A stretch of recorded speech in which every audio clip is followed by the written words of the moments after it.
Employment data last week seemed to keep everyone happy.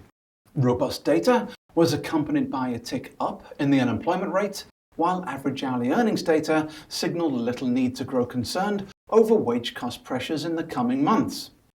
The Federal Reserve failed to deliver a hawkish message, leaving FOMC members on the same page as the money market, with June tipped to be the next appropriate moment to lift interest rates.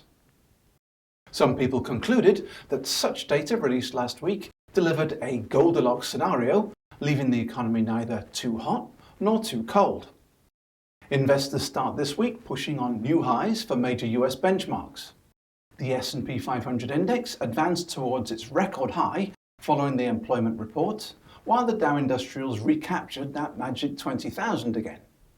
Meanwhile, the lack of concern on earnings-led inflation, along with the sanguine nature of the FOMC's post-meeting press release, put bond investors back on a solid footing.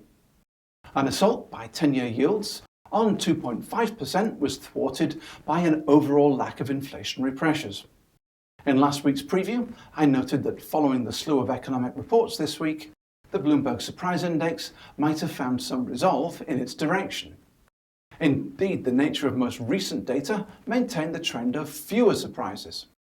And within the actual index, it's notable that the bulk of positive surprises since the election is to be found in the sentiment category. Most notable have been elevated readings for consumer confidence, where individuals expect delivery of economic stimulus by the new president. So for investors, that means the rubber must, at some point, meet the road. Having bought the rumour, are investors now waiting patiently to sell the fact? For that, we'll have to wait and see.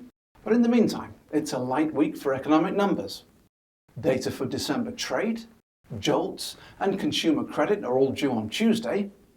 Import prices for January are due on Friday, and the final report of the week is another consumer sentiment gauge, this time from the University of Michigan. According to economists tracked by Bloomberg, its sentiment index is expected to dip in February, following last month's surge to its highest level since 2004. That's all for now. Join us online for more market colour at ibkr.com/ti.